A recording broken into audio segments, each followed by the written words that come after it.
श्री गणेशाय नमः, श्री कुलदेवताय नमः। आज हम दुर्गा सप्तशती का अष्टम अध्याय देखेंगे। अष्टमोध्याय रक्तबीज वध। मैं अनिमा आदि सिद्धिमयी किरणों से आवृत भवानी का ध्यान करता हूँ। उनके शरीर का रंग लाल है, नेत्रों में करुणा लहरा रही है तथा हाथों में पाश, अंकुश, बाण और धनुष शोभा पाते हैं।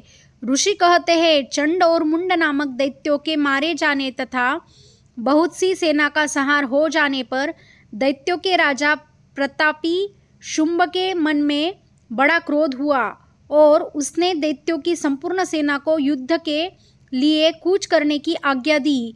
वह बोला, आज उदायुध नाम के 86 दैत्य सेनापति अपनी सेनाओं के साथ युद्ध के लिए प्रस्थान करे। कंबु नाम वाले दैत्यों के 84 सेनानायक अपनी वाहिनी से घिरे हुए यात्रा करे। 50 कोटि वीर्य कुल के और 100 ध्रोम कुल के असुर सेनापति मेरी आज्ञा से सेना सहित कूच करे। कालक, दौर्यद, मौर्य और कालकेय असुर भी युद्ध के लिए तैयार हो मेरी आज्ञा से तुरंत प्रस्थान करे। भयानक शासन करने वाला असुरराज शुंभ इस प्रकार आज्ञा दे सहस्त्रों बड़ी बड़ी सेनाओं के साथ युद्ध के लिए स्थित हुआ।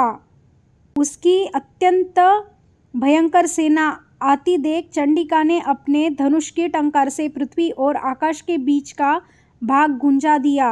राजन, तदनंतर देवी के सिंह ने भी बड़े जोर जोर से दहाड़ना आरंभ किया।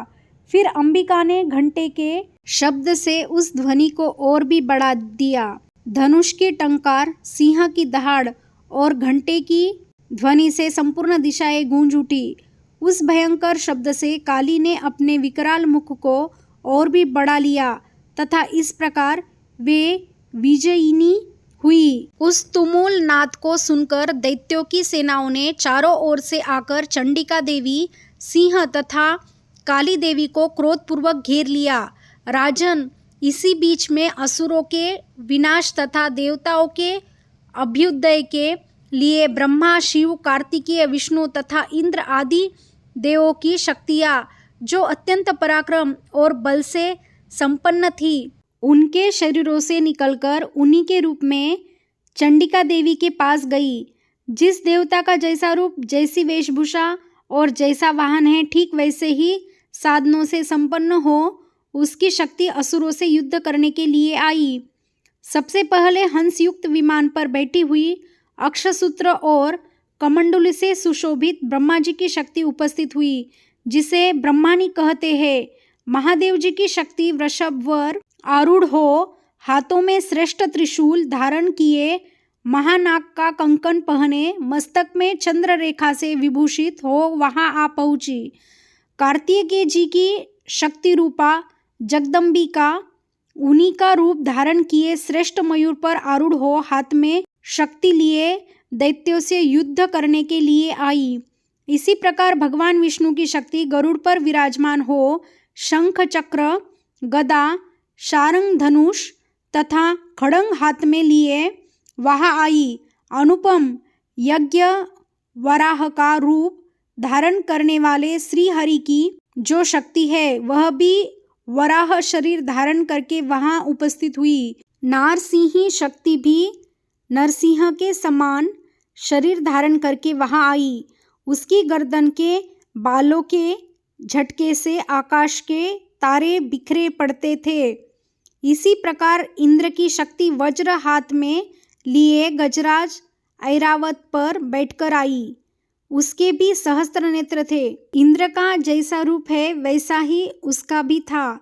तदनंतर उन देव शक्तियों से घिरे हुए महादेव जी ने चंडिका से कहा, मेरी प्रसन्नता के लिए तुम शीघ्र ही इन असुरों का संहार करो। तब देवी के शरीर से अत्यंत भयानक और परम उग्र चंडिका शक्ति प्रकट हुई, जो सैकड़ों गिधड़ियों की भांति आवाज करने वाली थी। उस अपराजिता देवी ने धूमिल जटा वाले महादेव जी से कहा, भगवान, आप शुंभ निशुंभ के पास दूत बनकर जाइए और उन अत्यंत गर्विले दानव शुंभ एवं निशुंभ दोनों से कहिए, साथ ही उनके अतिरिक्त भी जो दानव युद्ध के लिए वहाँ उपस्थित हो, उनको भी यह संदेश दीजिए, दैत्यों, यदि तुम जीवित रहना चाहते हो तो पाताल को लौट जाओ। इंद्र को त्रिलोकी का राज्य मिल जाए और देवता यज्ञ भाग का उपभोग करे। यदि बल के घमंड में आकर तुम युद्ध की अभिलाषा रखते हो तो आओ, मेरी शिवाए योगिनियाँ तुम्हारे कच्चे मांस से तृप्त हो। क्योंकि उस देवी ने भगवान शिव को दूत के कार्य में नियुक्त किया था, इसलिए वह शिवदूती के नाम से संसार में विख्यात हुई। वे महादैत्य भी भगवान शिव के मुंह से देवी के वचन सुनकर क्रोध में भर गए और जहाँ कात्यायनी विराजमान थी उस ओर बढ़े। तदनंतर वे दैत्य अमर्ष में भरकर पहले ही देवी के ऊपर बाण, शक्ति और रुष्टि आदि अस्त्रों की वृष्टि करने लगे। तब देवी ने भी खेल खेल में ही धनुष की टंकार की और उससे छोड़े हुए बड़े बड़े बाणों द्वारा दैत्यों के चलाए हुए बाण, शूल, शक्ति और फरसों को काट डाला। फिर काली उनके आगे होकर शत्रुओं को शूल के प्रहार से विदीर्ण करने लगी और खटवांग से उनका कचुम्बर निकालती हुई रणभूमि में विचरने लगी। ब्रह्मानी भी जिस जिस ओर दौड़ती उसी उसी ओर अपने कमंडलू का जल छिड़क कर शत्रुओं के ओज और पराक्रम को नष्ट कर देती थी। माहेश्वरी ने त्रिशूल से तथा वैष्णवी ने चक्र से और अत्यंत क्रोध में भरी हुई कुमार कार्तिकेय की शक्ति से दैत्यों का संहार आरंभ किया। इंद्र शक्ति के वज्र प्रहार से विदीर्ण हो सैकड़ों दैत्य दानव रक्त की धारा बहाते हुए पृथ्वी पर सो गए। वाराही शक्ति ने कितनों को अपनी थुतुन की मार से नष्ट किया।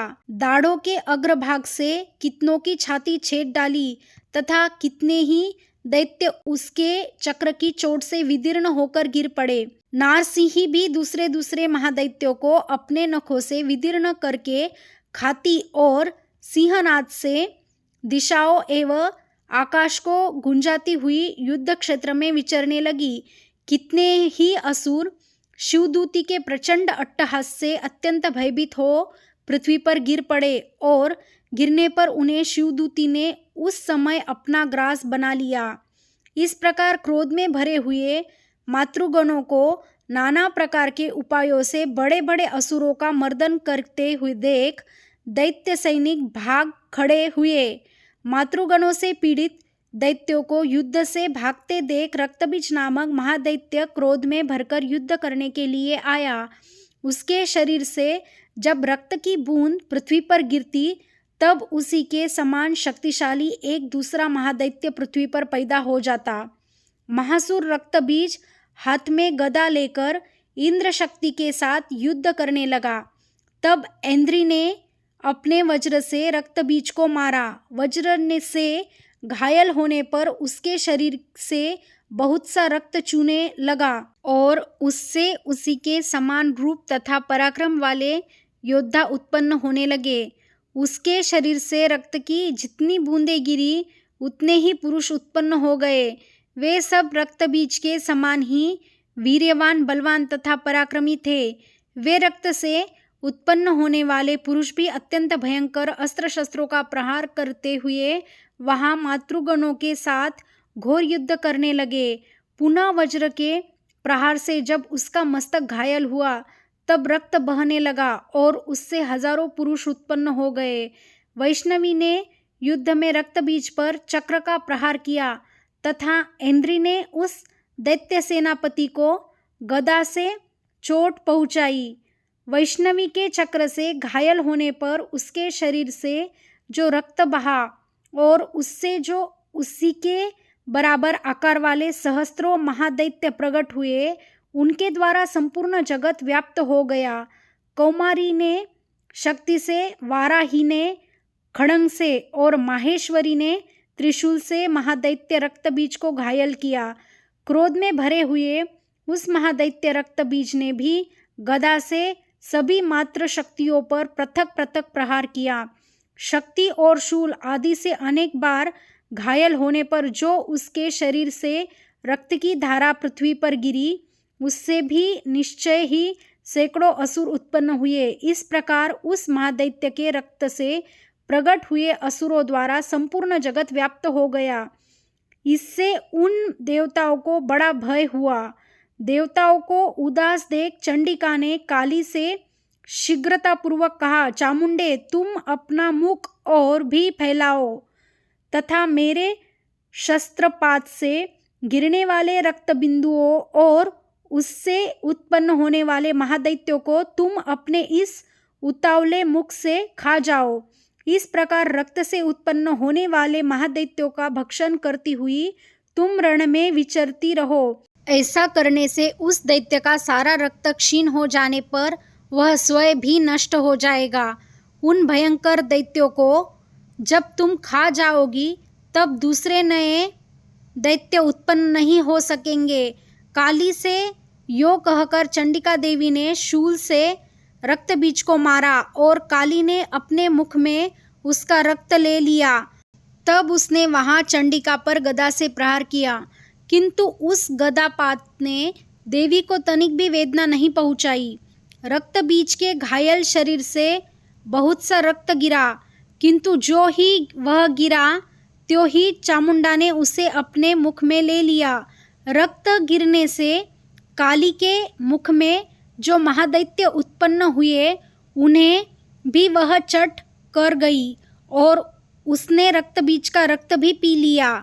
तदनंतर देवी ने रक्त बीज को, जिसका रक्त चामुंडा ने पी लिया था, वज्र, बाण, खड्ग और रुष्टि आदि से मार डाला। राजन, इस प्रकार शस्त्रों के समुदाय से आहत एवं रक्तहीन हुआ महादैत्य रक्त बीज पृथ्वी पर गिर पड़ा। नरेश्वर, इससे देवताओं को अनुपम हर्ष की प्राप्ति हुई और मातृगण उन असुरों के रक्तपान के मद से उद्धत सा होकर नृत्य करने लगा। इस प्रकार श्री मार्कंडेय पुराण में सावर्णिक मनवंतर की कथा के अंतर्गत देवी महात्म्य में रक्तबीज वध नामक 8वां अध्याय पूरा हुआ।